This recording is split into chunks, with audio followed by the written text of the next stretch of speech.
It's an incredible joy and honor to welcome Rav Stav back to the Tikvah Center here in New York City for some teaching with us over the course of this week together, and for the opportunity to talk with Rav Stav in a more intimate setting, in a more Hamish, a more folksy but still serious way tonight.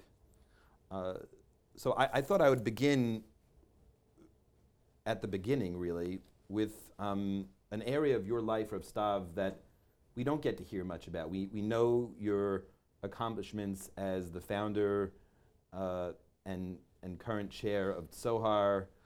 We know your work on behalf of the Jewish people in bringing halacha to a wide audience and in bringing a sense of meaning and purpose to the life of halacha to many Jews who aren't raised in that community of observance. But we don't know a lot about you, Rav Stav, the person, and I thought it would be interesting just to hear a little bit about your background, where you come from, your early education, your family, your home life. I was born in Yerushalayim to a family. My parents were immigrants from Eastern Europe. My father comes from Poland, and my mother comes from a very famous rabbinic family in Ukraine. By the way, when you come to Jerusalem to visit my grandfather, my mother's father, grave is a few hundred meters from the Knesset. And if you see there, it's a very crowded place because thousands of people come to pray on his grave. And I think after the grave of Rabbi Shimon Bar Yochai, it's one of the most popular graves in Israel. The truth is that nobody knows the reason, but it began to be kind of a tradition. And thousands of people come from all over the country to pray in his grave. So that's my background. One of the stories that I grew up with in my father was a very big scholar. He was a librarian, but he was a graduate of Yeshivat Chachmei Lublin. Lublin was a very famous city in Poland, and the yeshiva of Chachmei Lublin that was founded by Rabbi Meir Shapiro was very famous. And one of the stories that I grew up with, and I never knew what was the purpose, I was told that story, but that was the story that we were told as kids, is the following story. My father described how in the middle of Yom Kippur, he goes back from the main Beis Medrash where they davened. He goes back to his room, and one of the eldest students that slept in his room comes over to him in the middle of Yom Kippur and takes a pencil or a pen and tells him, "You remember what we were warned, that if someone will write on Yom Kippur or on Shabbos, what will happen to him? So give a look how I write." And my father was shocked. In the middle of Yom Kippur, one of the eldest boys, and he said to me, and I don't know if that's the purpose for the story, but he said, "We believe despite what we see and not because of what we see," which means we believe in what we believe not because we see that whoever is observing is rewarded, or vice versa, whoever is not doing something is punished. You see, that's what the boy showed him. I'm writing and my hands are not shaking. Well, your hands do not have to shake in order to conclude or to decide that this is not the right thing to do. And you could shake, and yet it will be the right thing to do. You have to take the choices and to pick up the choices and to choose the right thing to do not because it pays to do them, not because it seems that the one that is doing that or is avoiding himself from doing that is punished or is rewarded, but because this is the right thing to do, and therefore you do it. And if it's the wrong thing to do, you don't do that. So that's a part of the education that I grew up with. And later on, I graduated the high school of Netiv Meir in Yerushalayim, that was in those times considered to be one of the most exclusive high schools in Israel. And I learned in Merkaz Harav, in Gush Etzion. Today, I'm married. I have 9 kids between the ages of 10 and 30. And I think that's enough for describing myself. When you look at your parents and the home that they created for you and your siblings, what are the 2 most significant lessons that you would take from your mom and your dad? Since my mother grew up in a very famous rabbinic family, I think the most important thing that I learned from my mother is that we should be a mensch. You should be a human being. You should be a man. And you should behave yourself. And this is prior to every family background and to every reputation that you have as a rabbi or as a rabbi or as a rabbi or whatever. And I never had,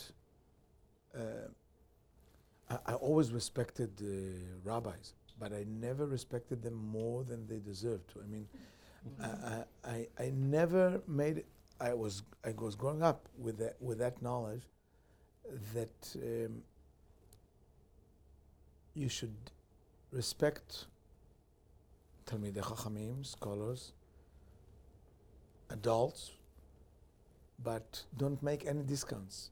If someone fails or if someone is not behaving himself, don't make any difference between people with very high reputation or people that are regular people. For us, in my family, and there are from time to time stories that are published in the media about the behavior of rabbis, important rabbis. And for us, in my family, and my kids, my siblings, it was never a shock. I mean, nobody's trust in Torah was questioned because of problems that were discovered in this community or with that rabbi, another rabbi. We grew up with the knowledge that rabbis are human beings and they could sin, they could fail. And as my father used to say, I have full faith in God, not because of the rabbis, but despite the rabbis. So it never made any difference for us. The fact that, and it never questioned our approach and our admiring to Torah and to its scholars, because we realized and we knew that teachers and rabbis could fail, and it could happen from time to time. It could happen to each one of us.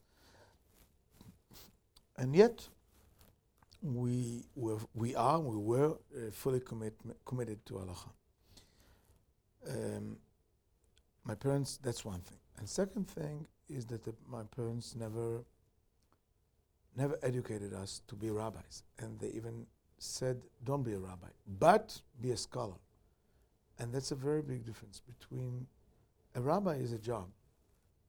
To be a scholar is to be a servant of God, to have knowledge, to know, to learn Torah, not to be someone that is ignorant and has no idea whatsoever what's going on in Torah.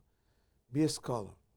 My mother keeps on telling us, she's now 92 years old, and she keeps on demanding from my kids and from other kids to learn and to continue to learn. Not to be a rabbi, but to continue to learn to be a scholar, because what makes people knowledgeable, and what makes the difference between people that feel when they learn Torah at home, and what makes the difference between guests in the world of Torah and people that feel at home is the difference between people that could advance and could promote themselves in the levels in the ranks of Torah, and others that will always stay visitors. So you came of age, Rabbi Stav, in the euphoria of the 6-Day War. And you went to Netiv Meir, a bastion of religious, national religious Zionist commitments and philosophy, Merkaz Harav. When you think back and are nostalgic about those years, what did they get right fundamentally about the state of Israel, and what, as an adult today, looking back, what did they get wrong? It's a very interesting question. First of all, I'm not sure that all our students here understand what is the euphoria that existed in Israel in 1967. I was a young kid. I was only 7 years old when the war happened, but I remember myself. 3 or 4 weeks before the war occurred, we had American guests, American relatives that visited us in Yerushalayim, and we took them, and I remember that as a kid. We took them to one of the houses, and we went to the roof of that building, and someone, maybe my brother, maybe my father, put his finger and showed them, look, you see that? That's, take your eyes a few centimeters to the right, to the left. Over there is the Temple Mount. And I remember myself, everybody is looking and says, yes, yes, I see it, and I try to see, I never saw nothing. And that's my memory from a few weeks before the war. And then I remember the first Shavuot, which was actually a week after the war, because the war took place, Yerushalayim was redeemed on Kafchet B'Iyar, so Vav Sivan is a week later. I remember myself, and that picture, it will never be erased from my memory. It was so crowded, and I remember myself davening Musaf with an old lady that, like a conservative or reform shul, in the Kotel, with an old lady which was a Sephardic woman that I think was 90 years old, and I remember that she was davening and I was davening, everybody was davening together, and that's my memory from the Kotel, the first time. There was no Ezrat Gvarim, no Ezrat Nashim, everybody, it was so crowded, hundreds of thousands of people that come, and the whole city was like Aliyah Regel, like the times of David and Shlomo. So first of all, it was really something that it's hard to describe. And it took all of us, to a kind of euphoria that this is going to continue this way, and that everybody will be uplifted by the fact that Yerushalayim was released and other places were released. And we believed that Mashiach is coming is only a question of days. Actually, he came already.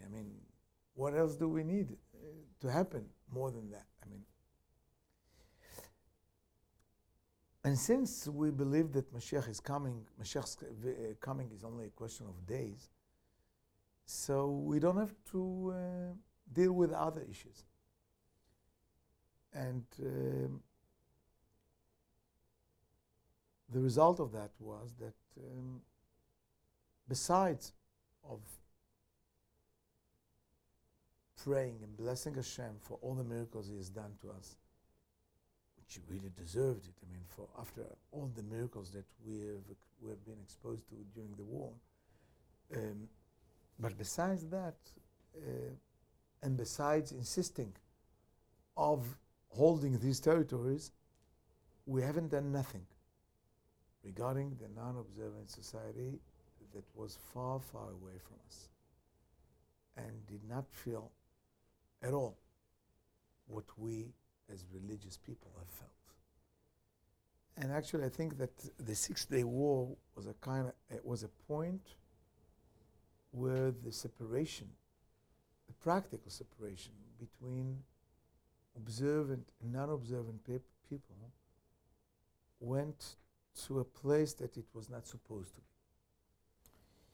And when I ask myself what went wrong, I mean, I'm still very happy that we released Yerushalayim and Hebron and Shechem, and these are places that I feel very, very close to, and I think that the government should be the sovereign, the regime and the sovereignty of the Jewish state should cover what we call as the occupied or released territories.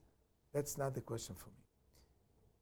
I'm not dealing with the political aspect because I belong to the right wing, and that's not something that I try even to hide. But what happened to many of us is that we decided that this is the main component of the Jewish state and of the Jewish character and the Jewish identity in that current time, and therefore we don't pay attention to other components of Jewish identity that are not less necessary. As such, we didn't care about what's going on with the marriages of the non-observant people, what's going on in the educational system, what are the lessons and what are the concepts that secular kids are exposed to, etc., etc. We actually gave up all the other areas just in order to gain one thing, that the territories will remain under our sovereignty. And this was a disaster, because we could like it or we could hate it, but many of the non-observant people think differently politically and believe that the territories should be given back to the Arabs in certain conditions for peace, for example. And they combined the Jewish tradition and Jewish identity and Jewish heritage with the right-wing political view of the way to settle the Arab-Israeli conflict. And this was a disaster for Judaism, because I really believe that you could belong to the right wing or to the left wing and still be Jewish and still engage to Jewish tradition. But what came out of the way the observant Jews referred to Judaism and referred to the Israeli-Arabic conflict is something that is integral to the Jewish identity, and therefore, if you are leftist, for instance, politically leftist, you cannot be Jewish, or you could not be an observant Jew. And this is something that I find very, very damaging to Judaism until today. There are many Jews that could be more Jewish and could identify themselves with Jewish heritage if it was not engaged, at least in their mind, if it was not engaged with the political way to solve the Israeli-Arabic conflict. So this is, I think, the big mistake that had a lot of consequences. I would share with you a story. It's an anecdote that occurred to me. I'm a rabbi of a city, Shoham, and I'm surrounded with non-observant families. And let me share with you the following event. A few days before Pesach, my wife says to me, maybe we invite our neighbors to see the night before Pesach to see how it looks like to look after the 10 crumbs, the 10 pieces of bread, and let them see this once. So we invite them, and my kids distribute the 10 pieces of bread, and as it happens from time to time, one piece was not found. By the way, it hasn't been found. And the kids started to accuse my daughter for doing this purposely. Where did you hide that piece of bread, and this and that? And my neighbors that came, the parents with the kids, and they realized that something went wrong. So the father says to me, Rav David, usually I know you as a relaxed person. What happened? Why are you so mad? What? So I tried to explain, look, we're looking after one piece of bread that is missing. So he said, what's the problem? I have plenty of bread in my house. I can bring you as much bread as you need. Now go and explain him that the fact that he has so much bread in his home is a part of the problem. That's not a part. Not a part of the solution. Now you laugh, but you know the story is a very sad story. This neighbor that doesn't live in America, he lives in Israel, and he lives next door to the rabbi for several years, and he has no idea whatsoever about what Pesach is about. He doesn't have a clue about the fact that Jews are not allowed to hold, forget observing that rule, but being aware of the existence of that rule. He has no idea that at least the rabbi should not hold bread in his home the days of Pesach. Now, I could accuse others, and I guess they are not free of responsibility. But when we daven every day and we say, Slach lanu avinu ki chatanu, we should knock our fist on our chest and not on somebody else's chest. So we have to ask ourselves, what is our part in the responsibility for their ignorance? And I think that a part, it's not the entire explanation, but a part of the explanation for that is the fact that we focused on one area and we did not enable those who could be affiliated with tradition and with Jewish heritage, because we combined Judaism to certain political perception that many of the non-observant people didn't want to be a part of that connection between values. So how did your time in the army, which by my simple-minded calculation takes place around the time of the Camp David, the original Camp David Accords, and the return of the Sinai, how did your time in the army either advance your understanding of secular and religious relations, or how did it affect or inform it in some powerful way? Probably the first time that you spent an immersive and serious amount of time with it's a very unique question. Let me tell you why. Because you don't know how much you are right in the question. First of all, I decided to go to the army when I realized that the Camp David agreements were signed. Because of the Camp David, because I was sure that the direct consequences of the Camp David agreement will be a war. And I didn't want that war will happen and I will not be there. So therefore, I went to the army right after this agreement was signed, and I was right, there was a war, not with the Egyptians, but with the Lebanon. The first war in Lebanon took place right after the Camp David agreement were concluded, were implemented actually. And my memory from the army is one very unique that relates to what you have said. We were in Lebanon, in the east part of Lebanon, and it was, I remember myself, 12 o'clock, Erev Yom Kippur, the day before Yom Kippur. I sit on the tank try to clean whatever is needed to be cleaned there. And the commander of the unit calls me and says, David, I want you to deliver sermon to the soldiers for Yom Kippur at 2 o'clock. It was 12, it was 2 o'clock. And I said to him, I'm a faked. I really respect your command or your request, but all the soldiers know me as David. They have no idea that I am a rabbi or a young rabbi, and I never expected them to treat me as a rabbi. And I never had any kind of speeches there. I never held any speeches. I never tried to argue, to debate with soldiers. And please, maybe you release me from that mission.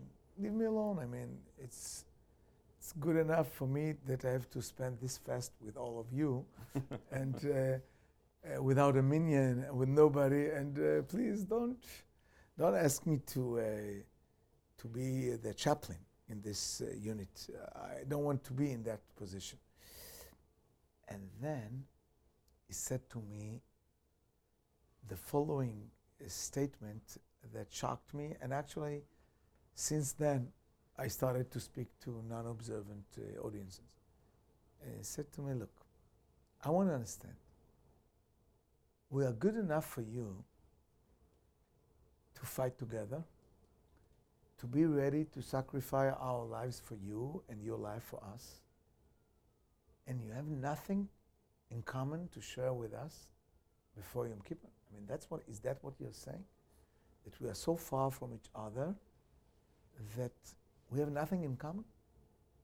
That's actually what your argument is, that you are observant, we are not observant, and as such you don't want to share with us, or you don't feel that you have anything to share with us that will be relevant to us, despite the fact that we are not observant.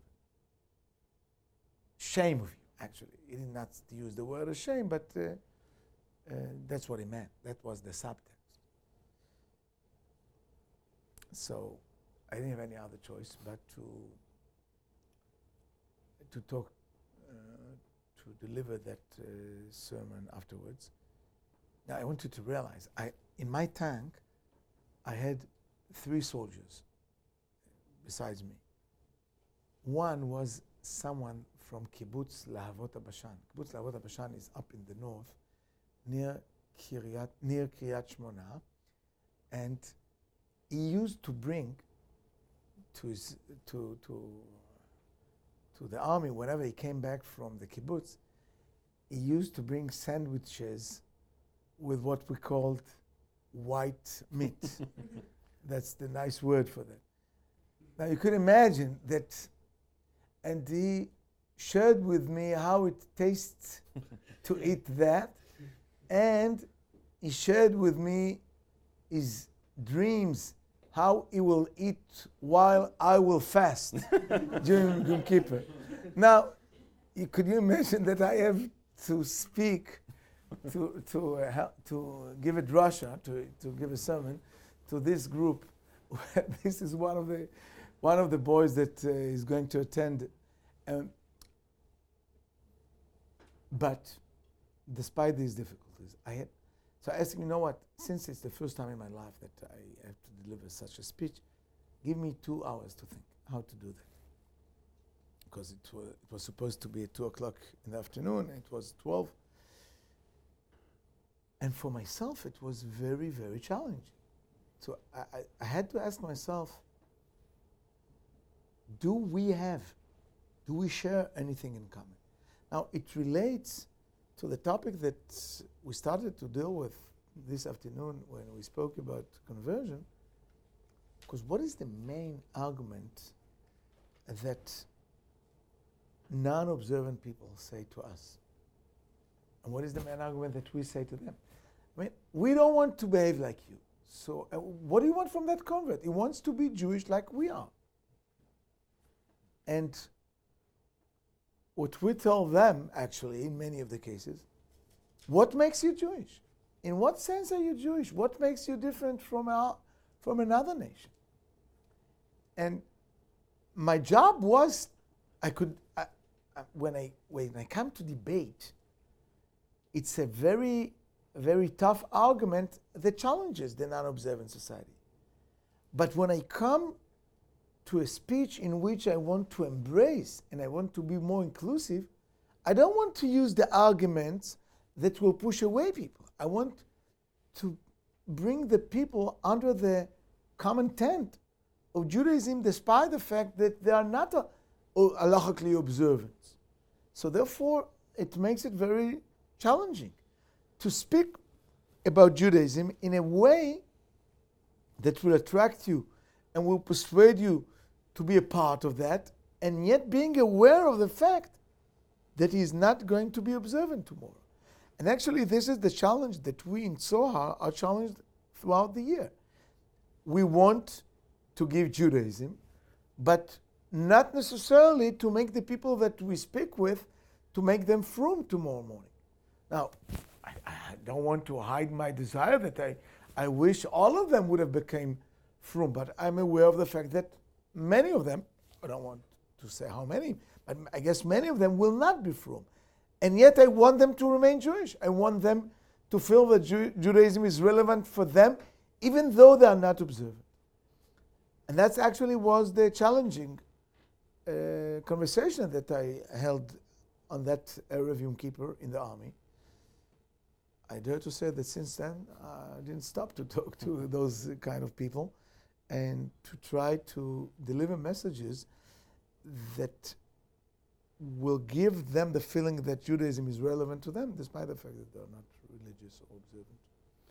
So despite your very demanding public life and role at Tzohar, you've also managed to write Sfarim, to write books on halacha, on Jewish life.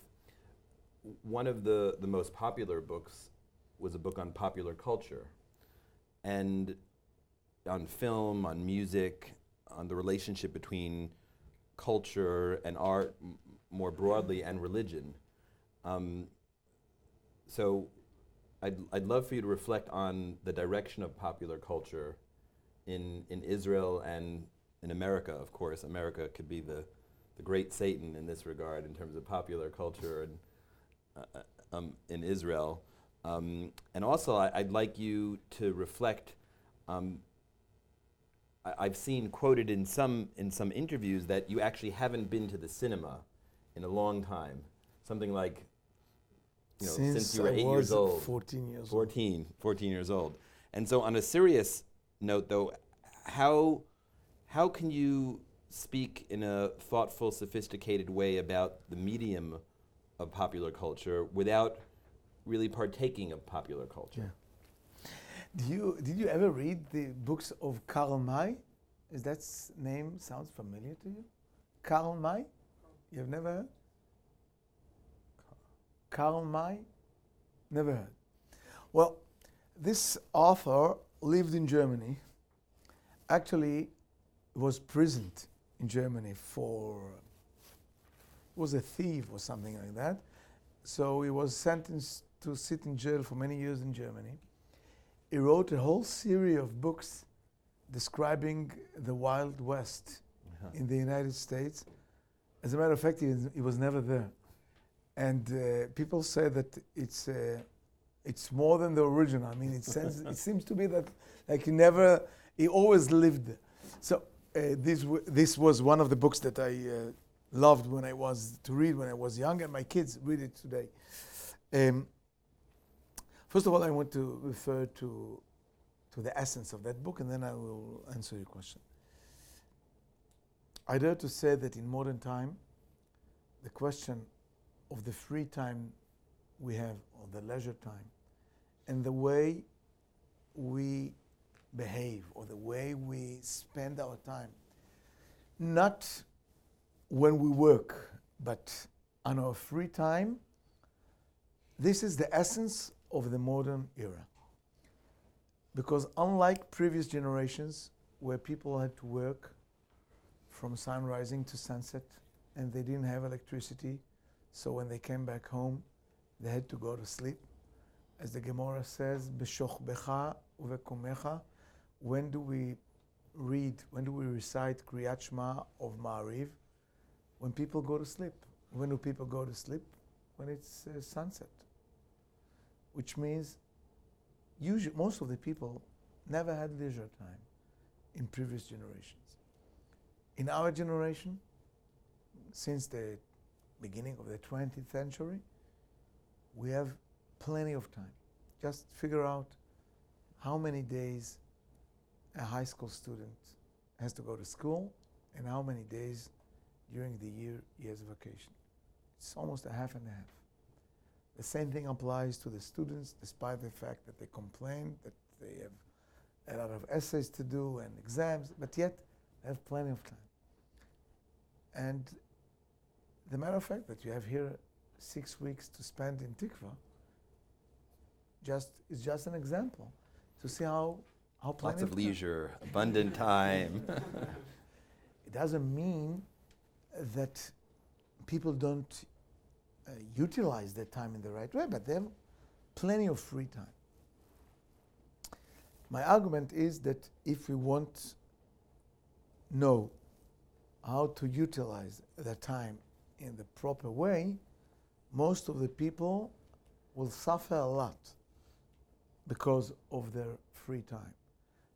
They will drink, they will fall into drugs and other things that are not that good for human beings.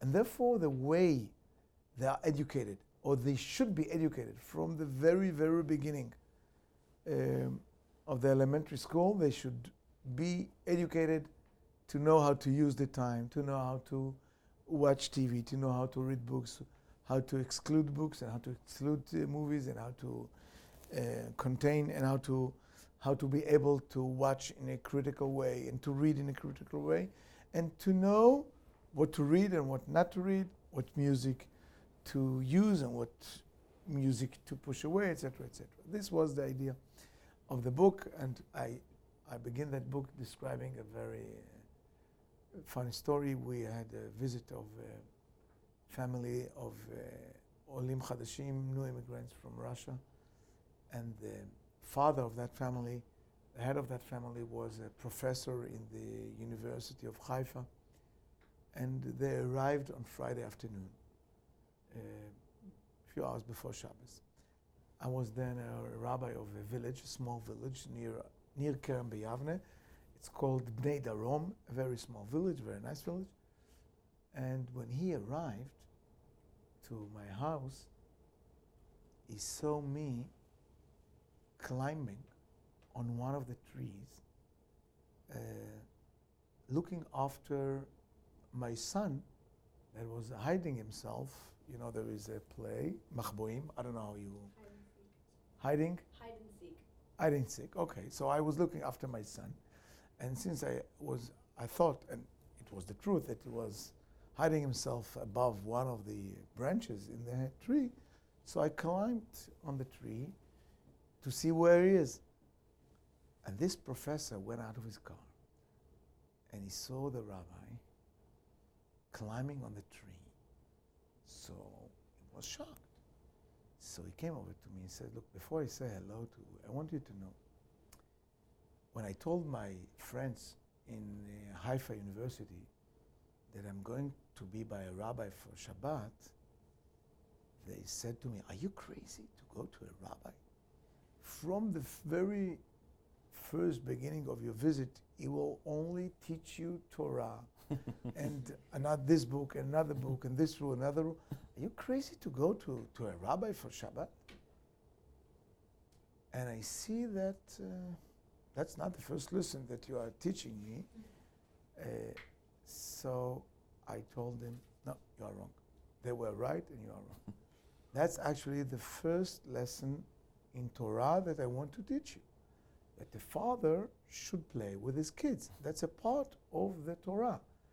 That man and woman, parents, fathers and mothers, will understand that a part of their command to educate the kids is not only to teach them from the book, but to teach them from their life. And a part of this is to play with them. So that's a lesson in Torah. It's not, the professors were right. The only mistake they made is that they thought that Torah is only what is written in the book. And they don't understand that Torah is including everything in the book. More power to Torah. Yes. See, the rabbis want more. to take more and more Not power just to the add books, but everything. under their control. So that's the reason why I wrote this book, to actually to show, to prove that the halacha's approach to different kinds of culture is basically positive, with the restrictions that the Torah gives to every good inclination that human beings have, that it needs to be limited. Everything should be with the right measure, without exaggerating in the way you do things. Now, the truth is that my son, that you met him a few weeks ago, and that he edited that book, wrote about the fact, he answered a few of the criticism that was written in certain articles in the media, in the papers, referring to that book. And I was criticized from both sides. From the right side, I was criticized for allowing things to be done. From the left side, I was criticized for being committed to halacha. So, and one of the criticisms was, how could he write about these things? He was never there. And how could he prohibit this and prohibit that, and when he was never there? And my son wrote an article in which he says, both sides are right. I mean, they criticize me for not being there, and that's exactly what the essence of that book is. I don't want to write from a point of view of someone that is a user. I want to write it from the perception of a pure halacha view of these issues. And if I'm describing something wrong, please correct me.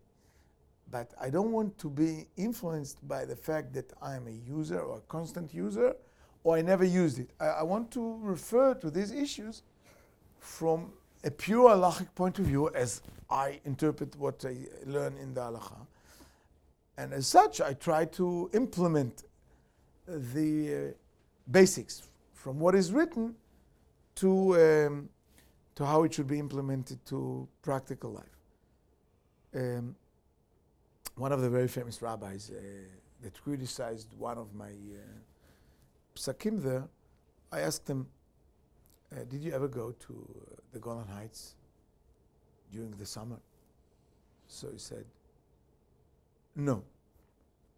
So I said to him, look, you could criticize my psak this way or another, but after you see all the yeshiva boys from all kinds, from the Haredi and modern, whatever world, going there to their trips there during the summer times, you will realize that could be that you disagree with what I'm saying, with what I'm writing, but then you have to tell the entire world that they are not obeying to the halacha.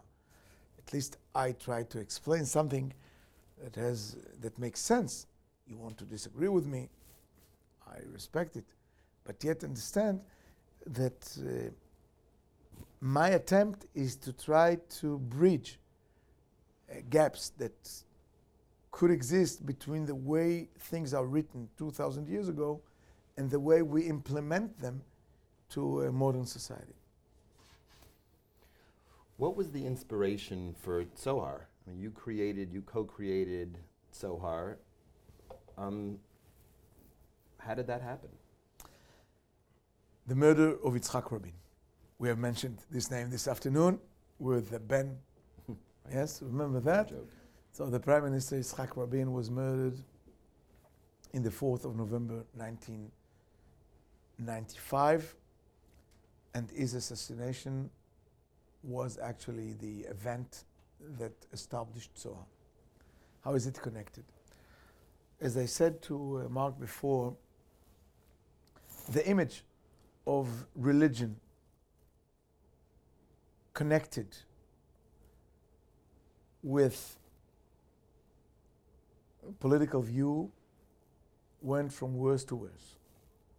It started in 1967, but in 1995, when only religious people protested violently against the peace agreement, or not the peace agreement, but the treaty that was signed in Oslo.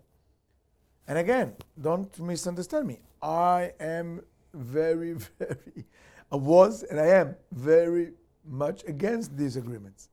But the fact that religious people were affiliated, and only religious people were affiliated with the demonstrations against the Oslo agreements, caused the secular society to feel that these are twin issues that you could not separate between them.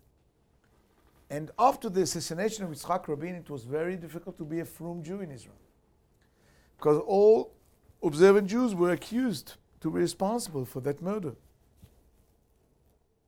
A girl could hardly walk with her dress because she was accused for direct or indirect responsibility for that murder. I'm not talking already about rabbis and people with the kippot, with yarmulkes. And we asked ourselves again, we could knock on other people's chest, but we asked ourselves, how could we help to soften a bit the tension? So we were a group of 70 rabbis from Tzohar. Most of them, if not all of them, were graduates of Merkaz Harav, which is, I want you to understand, Merkaz Harav is the center, ideological center of the right wing in Israel. This is the place that created all the settlements and all the leaders of the religious right wing. And yet, we grew up on an atmosphere that taught us that the responsibility for the Jewish people is not less important than the responsibility for the Jewish land. So we gathered a group and we decided that we ought to do something in order to bridge gaps. And then we looked after all the points of conflict that exist between these observant and unobservant societies. And I must, with all the humility, with all the modesty, I want to say it was my idea, that we should begin with weddings.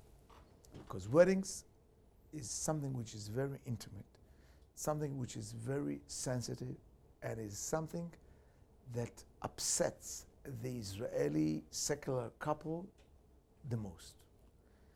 In the most intimate moment of his life, he has to meet a rabbi that he never saw him before. He looks different than him.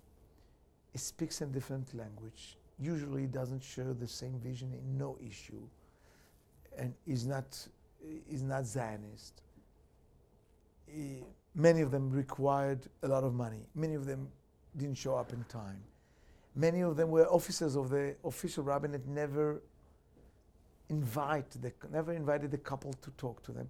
B'kitzur, the secular couple was coerced to get married in a way he didn't want to, and he did not get the right treatment. So we said, let's start with this. Just let the people know that there is a group of rabbis that is ready to volunteer to perform weddings without charging money, including the invitation to the couples to come to their homes and to talk to them, showing up at time, whatever, and etc., etc. This is how we started. And the rest is history. Well, let's take that logic and push it a little further then, because over the weekend you were still in Eretz Yisrael, but over the weekend here in America we celebrated our independence and our political founding. And as you know, of course, in one of our founding documents, there's a very important principle of the non-establishment or the disestablishment of church and state. And so with your concern and with your deep fear of the problem of Hilul Hashem, of desecrating God's name with an intermingling of religion and state, what's the best argument that you would offer for disentangling religion and state altogether, and why in the end it's still wrong? It's a very complicated question. It has to do with the issues of conversion as well. It is very hard to separate between, when someone wants to convert, to separate between entering the Jewish people, the Jewish nation, and the Jewish religion, because these are twin sisters. The same thing applies to church and state. I mean, for me, at least where I grew up as a student in Merkaz Arab, for me, to establish a state is a command in the Torah, just as to put on film. So, to establish the Jewish sovereignty on the state of Israel is not something that I refer to as a secular thing, just since I'm Zionist or nationalist. And to put on film, I do as a Jew, as an observant Jew. When I learn Torah, I say, Asher bachar banu mikol ha'amim, v'natan lanu et Torah. He has chosen us, He picked us up from all the nations, and He commanded us the Torah. I put on film every day, not as a human being that worships God. I put on film every day as a Jew that puts on film. As a Jew that is commanded to do that. I'm not doing this as a private individual. Chas v'chalila, God forbid. I put on film as a Jewish man, not as an individual. And if someone puts on film as an individual, is not following the command of Hashem. He's doing something which could be spiritual, universal, but there's nothing to do with Judaism. Torah is to follow and to observe mitzvot as a Jewish man or a Jewish woman. And the opposite. When my kids go to the army, they go to the army not because they are Israeli civilians. They go to the army because they are Jewish and they are commanded in the Torah to go to the army. That's the fact that they are nationalist Jews is because this is an integral part of our Torah. So since this is my view, and that's before the practical view of the need to preserve Jewish unity and Jewish people as one nation, and therefore we want the marriage in Israel to be under one umbrella, etc., which are practical arguments. Ideologically, I believe that state and church should be combined. But, and here comes the but. Whenever you give someone the power leads to corruption. Power leads to utilizing the power in wrong way. It applies to the state and it applies to the church. It could apply to the prime minister. It could apply to the chief rabbi. As a matter of fact, you know that, I don't know if you've learned this, the Rambam held that it is a command to establish sovereignty. The Abarbanel disagreed with him and said, are you crazy? To establish sovereignty, is that a command? Aren't you aware of the corruption that is always, that all regimes will be involved with this way or another way of corruption? How could you say that the Torah encourages and commands to establish sovereignty, to establish kingdoms? So it's a big debate. But yet I dare to say that the Rambam is right and not the Abarbanel. And we should create a kind of balances that will balance the power of the government. And this could be done by different ways. When we talk about prime minister, we talk about president, so you balance him through the Congress, you balance him through the media. It could be balanced by the Supreme Court. The same thing applies to a king in the ancient times of the Israelites, when versus the king was the Kohen Gadol, the grand priest, or it could be the prophet, or it could be the Supreme Court, which was represented by the Sanhedrin.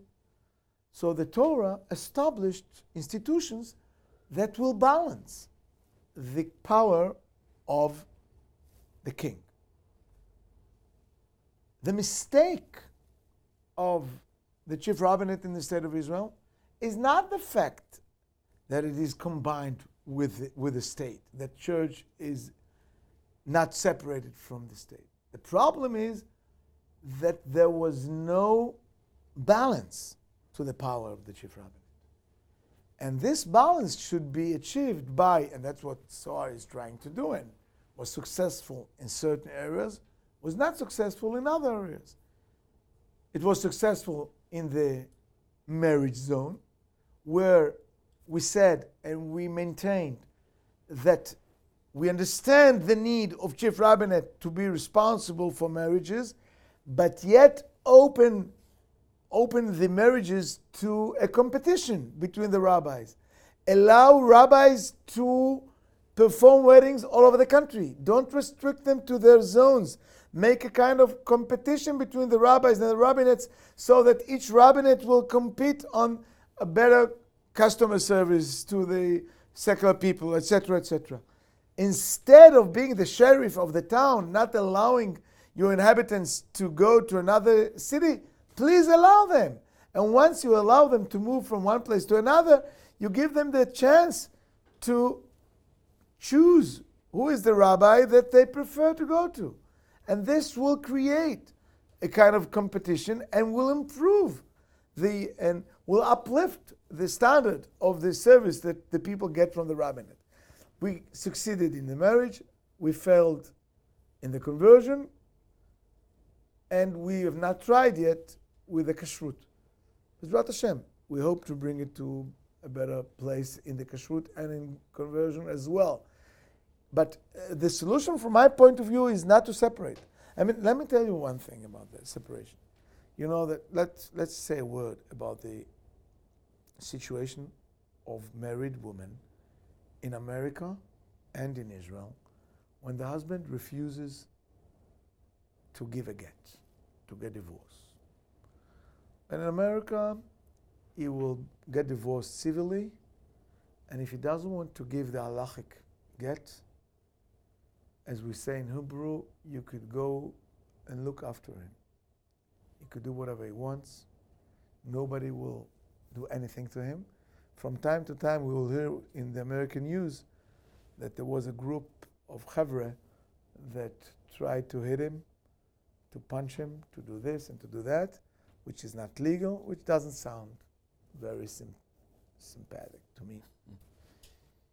In Israel, since church and state are not separated, the law enables the court to put a man in jail if he doesn't want to give a get, when the rabbinic court decided that he should give a get. This is something that could not happen, not in Canada, neither in the United States. So that's one of the advantages of the fact that church and state are connected.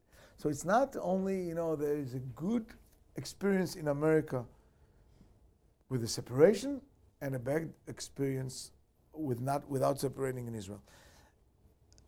We pay prices for not separating. I agree with the assumption of the question.